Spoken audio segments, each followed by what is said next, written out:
제게는 이제 19개월을 향해 자라고 있는 예쁜 딸이 있습니다.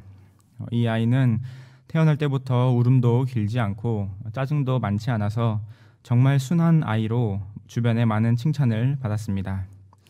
그러던 어느 날 갑작스럽게 크게 울었던 때가 있었는데 아빠인 저는 물론이고 엄마조차 달랠 수 없어서 당황했었습니다. 그 이유는 바로 배고픔이었습니다. 생후 5개월밖에 되지 않던 신생아가 그 울음소리는 얼마나 큰지 정신을 못 차릴 정도였습니다. 제 딸은 그때부터 지금까지 배고픔에 가장 민감하게 반응하는데 이것은 배고프면 예민해지는 저를 쏙 빼닮은 것 같습니다. 저뿐만 아니라 사실 대부분의 사람들이 그럴 것입니다. 왜냐하면 먹는 것이야말로 생존에 직결된 문제이기 때문입니다. 단 하루도 영양소가 공급되지 않으면 정상적인 활동을 하기 힘들고 극단적으로 영양소가 부족해지면 목숨을 위협하는 일이 됩니다. 이처럼 배고픔을 해소하는 것은 인간이 평생 해결해야 할 숙제와도 같은데 오늘 말씀에 내게 오는 자는 결코 줄이지 아니할 터이요 라고 말씀하시는 분이 계십니다. 바로 예수님이십니다. 예수님께서는 스스로를 생명의 떡이라고 말씀하시면서 내게 오는 자는 결코 줄이지 아니하며 목마르지 아니한다라고 말씀하셨습니다. 그렇다면 예수님께서 무엇을 주시기에 줄이지 않고 목마르지 않을 수 있는 것이겠습니까? 오늘 이 시간 본문을 살펴보면서 생명의 떡이신 예수님께서 우리에게 무엇을 베풀어 주셨는지 함께 살펴보고자 합니다. 첫째로 생명의 떡이신 예수님은 불가항력적인 은혜로 택자를 구원해 주십니다. 35절에서 37절 말씀을 함께 읽겠습니다. 예수께서 이르시되 나는 생명의 떡이니 내게 오는 자는 결코 줄이지 아니할 터이요 나를 믿는 자는 영원히 목마르지 아니하리라. 그러나 내가 너희에게 이르기를 너희는 나를 보고도 믿지 아니하는도다 하였느니라. 아버지께서 내게 주시는 자는 다 내게로 올 것이요 내게 오는 자는 내가 결코 내쫓지 아니하리라. 아멘. 예수님께서 생명의 떡이라고 말씀하시기 전에 오병이어의 사건이 등장합니다. 오병이어의 기적을 체험했던 무리들은 예수님이야말로 참으로 세상에 오실 그 선지자구나 라면서 예수님을 찾으러 다녔습니다. 하지만 무리들은 정치적으로 로마의 압제에서 구원해 줄 임금 정도로 예수님을 생각했습니다. 그렇기 때문에 무리들이 예수님을 다시 찾게 되었을 때 예수님께서는 너희가 나를 찾는 것은 표적을 본 까닭이 아니요 떡을 먹고 배부른 까닭이로다 라면서 책망하셨습니다. 그러시면서 영생하도록 있는 양식을 위하여 일하라 라고 하십니다. 영생하도록 있는 양식은 바로 하나님의 떡, 하늘에서 내려 세상에 생명을 주는 떡으로 예수님 자신을 나타내는 표현입니다. 나는 생명의 떡이니 라고 하신 유명한 자기 선언은 요한복음 전체에서도 중요한 말씀입니다. 예수님께서 자신을 생명의 떡으로 비유하신 까닭은 오병이어의 기적을 본 무리들이 계속해서 떡을 찾자 한 줌의 흙으로 돌아갈 육체를 위한 양식보다 영의 양식을 먹는 것이 더 중요했기 때문입니다. 당장의 배고픔을 해결하는 것이 중요한 것이 아니다. 더 중요한 것, 죄와 사망으로부터 구원을 얻게 할 생명의 양식을 바라보아야 한다라는 말씀을 하시기 위함이었습니다.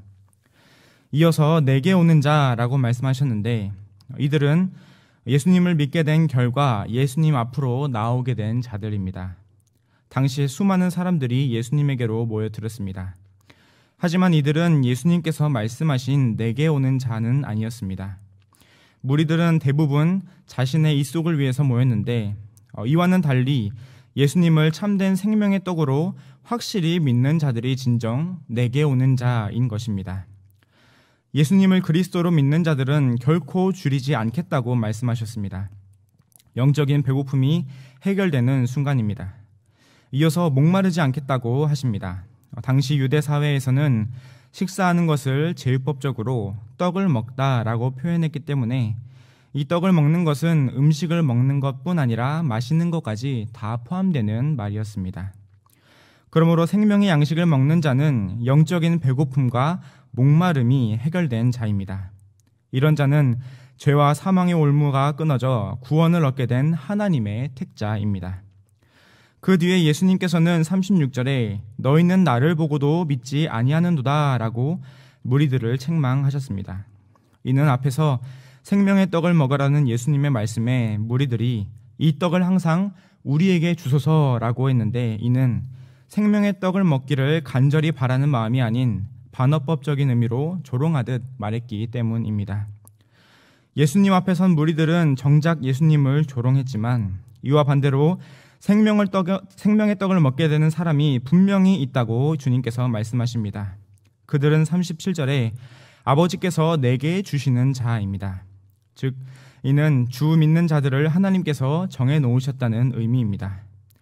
이미 하나님께서 창세전에 생명책에 농명해 놓으시고 하나님의 때를 따라서 예수님을 그리스도로 믿게 된 자들입니다. 그러므로 하나님께서 구원하시기로 택정한 자들은 모두 다 한 사람도 빠짐없이 예수님에게로 나아오게 됩니다. 이는 구원 문제에 있어서 주도권이 완전히 하나님께만 있음을 알려줍니다. 인간에게는 단 0.1%의 비중도 없고 전적으로 하나님의 뜻대로 행하시는 일인 것입니다.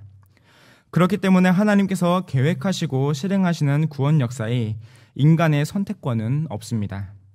구원을 받을지 말지 인간이 선택할 수 없다는 것입니다. 전적으로 하나님의 주권에 달려 있습니다. 그러나 하나님께서는 강압적으로 사람들을 부르시지는 않습니다. 모든 것을 합력하여 선을 이루시는 하나님께서 각 사람의 심령을 주장하심으로 택자들이 하나님께로 나아오고 복음의 소식을 기쁘게 받아들이는 것입니다. 그러므로 하나님의 택자들은 예수님께서 십자가에 달려 살이 찢기고 피를 흘리심으로써 새 생명의 은혜를 주는 참 생명의 떡이심을 확신하게 됩니다. 택자들은 거부할 수 없는 은혜로 이 복음의 소식을 받아들여 예수님을 진정 나의 구원주로 고백하게 되는 것입니다. 흔히 쓰는 속담 중에 사서 고생한다, 고생을 벌어서 한다와 같은 표현이 있습니다.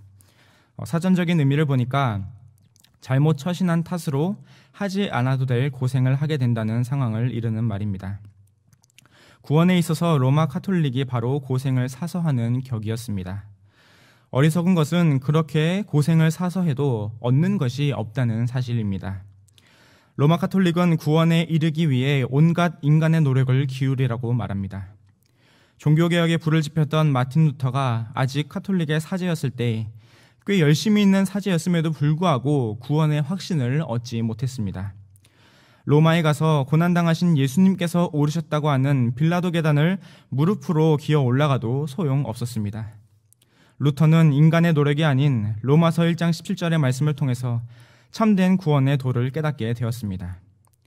500년 전뿐만 아니라 오늘날에도 여전히 로마 카톨릭은 구원에 있어서 인간의 노력을 주장합니다. 우리나라 최초의 추기경이라고 불리던 어느 신부는 불교를 믿든지 다른 종교를 믿든지 참되게 사는 사람은 구원에 이르게 된다고 말했습니다. 심지어 예수천국 불신지옥이라는 구호는 광신자들이나 정신 이상자들의 헛소리이고 자신의 교회에 대한 과대 광고일 뿐이다 하면서 카톨릭에서는 예수님을 믿지 않아도 착하게 살면 구원을 받을 수 있다고 가르칩니다 라고 말하는 어느 신부도 있었습니다. 가히 충격적이고 어처구니 없는 상황입니다. 이렇듯 로마 카톨릭에서 구원의 기준은 인간의 선행입니다. 그렇다면 과연 얼마나 착하게 살아야, 얼만큼의 선행을 쌓아야 구원을 얻는 것이겠습니까? 아니, 애초에 인간이 살면서 구원을 얻을 만큼의 선행을 쌓을 수는 있겠습니까? 여러 가지 의구심이 들지만 사실 구원에 대해서 이렇게 어렵게 생각할 필요가 전혀 없습니다. 성경에 나와 있는 그대로 믿기만 하면 됩니다. 성경 어디에도 예수님을 믿지 않고 착한 행실로 구원을 받을 수 있다고 말하지 않습니다. 예수님께서는 오늘 본문을 통해서 나는 생명의 떡이니 내게 오는 자는 결코 줄이지 아니할 터이요 나를 믿는 자는 영원히 목마르지 아니하리라 라고 분명하게 말씀하고 계십니다. 여기에 어떤 깊이 있는 해석이 필요하겠습니까? 우리가 모르는 심오한 뜻이 있다고 생각할 것이 있겠습니까? 그저 있는 그대로, 눈에 읽히는 그대로 믿기만 하면 됩니다. 이렇게 성경이 숨김없이 구원 얻는 방법을 알려주고 있음에도 많은 사람들이 이 진리를 외면하고 있습니다. 예수님을 보고도 믿지 않는 무리들과 꼭 같은 모습입니다. 진리를 거부하는 이유는 인간이 세상의 중심이라는 인본주의 사상이 마음에 자리하고 있기 때문입니다. 근데 이성과 논리를 중시함으로 인간의 이성을 최고의 가치 판단으로 여겼던 합리주의가 발생하고 이후 여러 철학 사조를 거쳐서 결국 절대 진리가 없고 각자가 맞다고 생각하는 것, 그것이 바로 진리라고 하는 오늘날 포스트 모더니즘으로 이어졌습니다. 그렇기 때문에 어느 때보다도 지금이 인간 중심적인 인본주의 시대입니다. 정해진 것은 없습니다. 당신이 걸어가는 그 길이 맞는 길입니다. 라는 온갖 감성적인 말들이 넘실거리고 있습니다. 그래서 예수님이 생명의 떡입니다. 예수님을 믿어야만 구원을 얻을 수 있습니다. 라고 말하는 것은 고리타분하고 시대에 뒤처진 것처럼 보입니다. 그래서 불신자들로부터 10년 뒤의 일도, 아니 내일 일도 모르는데 죽음 뒤에 있을 일을 어떻게 아느냐 하면서 핀잔과 조롱을 심심치 않게 받게 되는 것입니다. 하지만 신자가 예수님을 믿어야만 구원을 얻는다고 고백하는 것은 누군가가 억지로 시켜서 하는 것이 아닙니다. 오직 아버지께서 내게 주시는 자는 다 내게로 온다고 하신 것처럼 거부할 수 없는 은혜가 우리 심령에 쏟아졌기 때문입니다. 내가 열심히 노력해서 된 것도 아니요, 많은 돈을 투자해서 받게 된 것도 아닙니다. 그저 하나님께서 창세전에 우리를 택하여 주심으로 역사의 시간을 따라 각 신자들의 마음에 예수님이야말로 그리스도요 참 생명의 떡이다라는 믿음을 박아 놓으셨기 때문입니다. 그것은 택자 구원을 위한 하나님의 불가항력적인 은혜입니다. 하나님께서는 말씀을 통해서 예수님은 나의 구세주이십니다 라는 사실을 고백하게 하셨습니다. 그래서 참된 신자는 어느 이단처럼 정확히 몇 날 몇 시에 구원을 받았습니까? 에 대한 질문에는 답할 수 없지만 내가 주님의 거부할 수 없는 은혜로 예수님을 믿고 구원받았습니다 라는 신앙 고백은 누구보다도 확실하게 할 수 있는 것입니다. 그러므로 날이 갈수록 예수님을 보고도 믿지 않고 인간 스스로를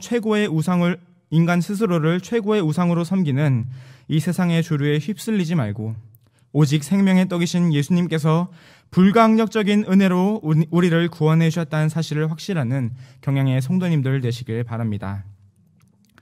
둘째로 생명의 떡이신 예수님은 단 한 사람도 끝까지 포기치 않으심으로 신자에게 영생을 주십니다.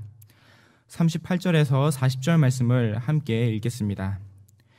내가 하늘에서 내려온 것은 내 뜻을 행하려 함이 아니요 나를 보내신 이의 뜻을 행하려 함이니라. 나를 보내신 이의 뜻은 내게 주신 자 중에 내가 하나도 잃어버리지 아니하고 마지막 날에 다시 살리는 이것이니라. 내 아버지의 뜻은 아들을 보고 믿는 자마다 영생을 얻는 이것이니 마지막 날에 내가 이를 다시 살리리라 하시니라. 아멘.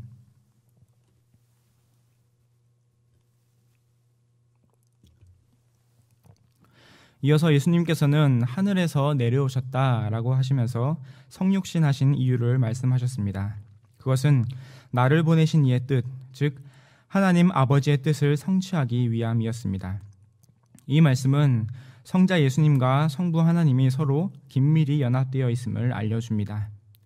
또한 예수님께서 이 땅에 오신 것은 그저 집에 있다가 어디를 가는 것 같은 단순한 공간의 이동이 아니었습니다. 예수님께서 인간의 몸을 입고 이 땅에 오신 것은 그 자체가 낮아지심이었습니다. 요한복음 1장 1절에 나타난 대로 성부 하나님과 함께 세상을 창조하신 성자 예수님이 피조물이 된다는 것은 그 자체로 놀라운 자기 비하인 것입니다. 마치 토기장이가 자신이 만든 토기 중에 하나가 되어버리는 일이었습니다. 예수님께서 스스로를 낮추시면서 이 땅에 오신 목적은 하나님의 뜻을 이루기 위한 것이었습니다. 39절에 내게 주신 자 중에 내가 하나도 잃어버리지 않겠다는 말씀입니다. 내게 주신 자는 앞서 37절에 하나님의 택자로 빠짐없이 예수님께로 나온 자들이었습니다. 불가항력적인 은혜로 죄와 사망의 권세로부터 자신을 구원할 구원주는 예수님밖에 없다는 사실을 확신하게 된 자들입니다. 이들을 예수님께서 하나도 잃어버리지 않겠다라고 말씀하십니다. 이는 예수님께서 신자를 구원하시고 며칠 동안만 지켜주시는 것이 아니라 끝까지 돌보아 주신다는 사실을 알려줍니다. 신자가 예수님을 믿기 시작한 그 순간부터 이미 결말은 정해져 있습니다. 그 누구도 이 사실을 변경할 수 없습니다. 하나님께서 이미 마지막 날에 다시 살리시기로 정하셨고 예수님께서 부활 승리하심으로 완벽하게 성취하셨기 때문입니다. 그래서 로마서 8장에서도 다른 어떤 피조물이라도 우리를 우리 주 예수 그리스도 안에 있는 하나님의 사랑에서 끊을 수 없으리라 라고 말하고 있는 것입니다. 신자는 죽음으로 그 인생이 끝나는 것이 아니라 다시 살아나는 부활을 경험하게 될 것입니다. 예수님께서 친히 십자가 죽음에서 다시 살아나심으로 부활의 첫 열매가 되셨기 때문입니다. 부활하신 예수님을 믿는 신자 역시 죽음 뒤에 부활하게 됩니다. 그러면 부활 뒤에 어떠한 삶이 펼쳐지게 됩니까? 바로 영생입니다.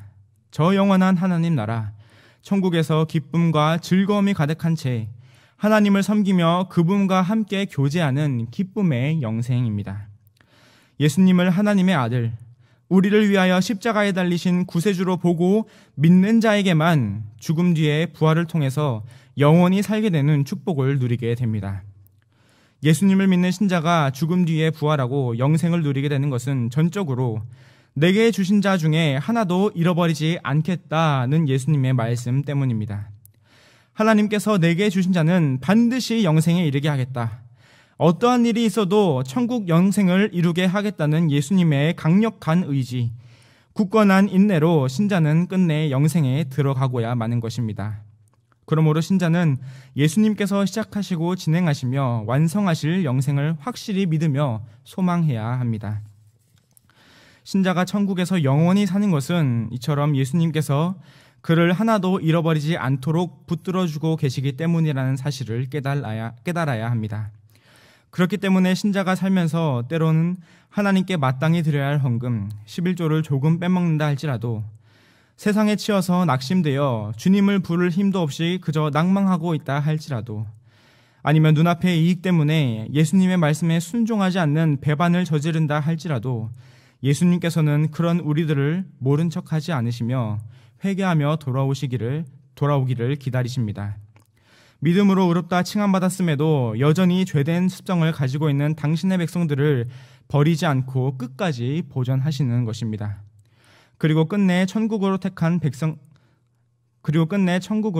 백성들을 인도해 주십니다. 그렇게 신자는 이미 주어진 영생에 자신의 선행이나 믿음의 행위를 자랑할 수 없습니다. 하나님의 말씀에 잘 순종하십니까? 이웃을 보살피고 사랑하십니까? 많은 헌금을 하셨습니까? 신자가 평소에 하나님의 말씀을 이처럼 잘 준행했다고 하더라도 그것이 구원받고 영생하는 이유가 될 수는 없습니다. 모든 사람이 애초에 그럴 자격조차 없는 하나님과 원수된 자들이었기 때문입니다. 그렇기 때문에 예수님을 구주로 고백하는 것과 마찬가지로 구원받은 신자가 영생에 들어가는 일 역시 주님께서 하나도 잃어버리지 않고 다시 살리시는 까닭에 있는 줄을 확신해야 합니다. 이것은 우리에게 큰 소망이 됩니다.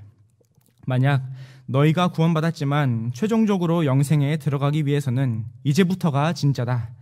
신자로서 성화의 삶을 완벽하게 살아내야만 최종적으로 천국에 들어갈 수 있다라고 말씀하셨다면 누구도 그 미션을 완수하는 사람은 없을 것입니다. 우리 모두가 한 사람도 예외 없이 육체의 욕심을 따라 행하는 본질상 진노의 자녀이기 때문입니다. 의인이라 칭함받은 것이지 우리의 본질 자체가 의인으로 변화된 것은 아직 아니기 때문입니다. 그럼에도 불구하고 이러한 성경 해석에 반기를 드는 학파가 있습니다. 주일 밤예배 중 종교개혁 기념 첫 번째 시간에 소개된 세관점주의자들입니다. 이들은 바울 신학을 새로운 관점으로 보기 시작했는데 그 중에서 칭의론 역시 새롭게 해석했습니다. 그들의 주장은 이중칭의입니다. 우리나라의 유명한 세관점주의자인 한 교수는 믿음으로 의롭다 칭함받았지만 최종적인 칭의는 확정되지 않았습니다. 즉 영생을 얻는 것이 확정되지 않았습니다 라고 주장했습니다. 최후 심판 때 예수님에게 마지막으로 의롭다 칭함받기 위해서는 자신이 하나님과 올바른 관계에 서 있어야 하고 이를 위해서 하나님의 계명을 지키는 의로운 삶을 살아야 한다고 강조합니다.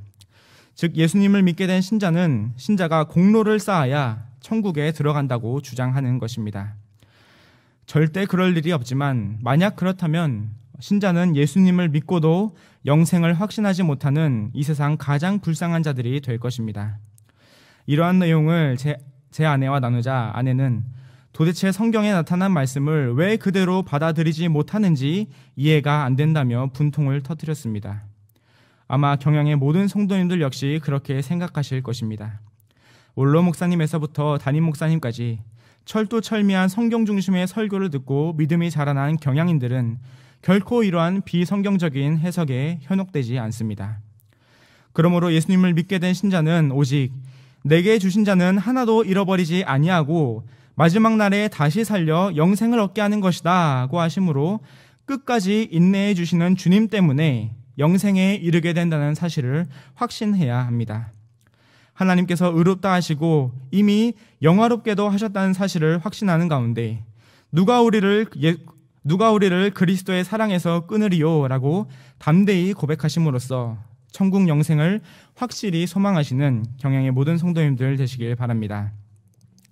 경양의 성도 여러분, 그리고 헌신을 다짐하시는 39, 40, 41 여전도의 회원 여러분, 생명의 떡이신 예수님께서 택자를 구원하여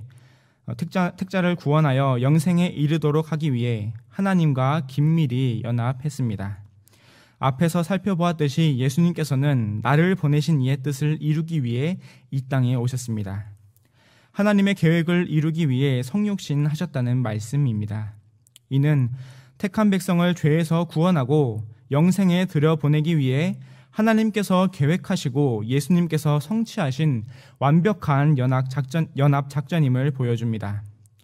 이 작전은 또한 급조된 것이 아닙니다. 천지 만물이 생기기 전, 즉 창세 전에 하나님과 예수님께서 언약을 맺으심으로 계획되었습니다. 그리고 예수님께서는 역사의 시간을 따라서 하나님의 때에 그 계획을 완벽히 수행하고자 이 땅에 오셨습니다. 택자 구원을 완성시키기 위해 하나님과 예수님께서 이루신 완벽한 공조입니다. 그렇다면 우리의 할 일은 무엇이겠습니까? 그 아들을 보고 믿는 것입니다. 생명의 떡이신 예수님만이 우리를 죄와 사망에서 구원해 주시고 반드시 영생으로 인도하시는 유일무이한 구세주이심을 고백해야 합니다. 그렇게 믿음으로 거듭난 자는 모든 것이 변화합니다. 그야말로 새로운 피조물이 되는 것입니다. 예수님께서 모든 것을 이루셨으니 그저 마음대로 살다가 천국에 가면 되겠다와 같은 비양심적인 말을 진정 예수님을 구원주로 모시게 된 신자의 입에서는 절대로 나올 수 없습니다. 신자로서의 삶을 살아가면 살아갈수록 구원을 베푸시는 은혜가 얼마나 크고 영생을 바라보는 소망이 얼마나 확실한지 가슴 깊이 느껴지기 때문에 그 믿음의 결과로 우리의 모습이, 우리의 행동이, 우리의 삶이 변화하는 것입니다. 그러므로 참된 신자는 하나님을 대적하는 불신자들 사이에서 구별된 삶을 살아가게 됩니다. 점차 하나님의 절대 진리가 사라지는 이 시대 가운데서도 택자 구원은 하나님의 절대 주권 아래에 불가항력적인 은혜로 실현되며 견고한 인내로 완성된다는 사실은 결코 변하지 않습니다. 이러한 사실을 확신하시면서 우리 인생의 종착지인 저 천국에서의 영생을 늘 소망하시는 가운데 어렵고 힘들더라도 믿음을 지키며 승리하시는 경양의 모든 성도님들과 헌신을 다짐하시는 39, 40, 41 여전도의 회원 여러분들 되시기 바랍니다.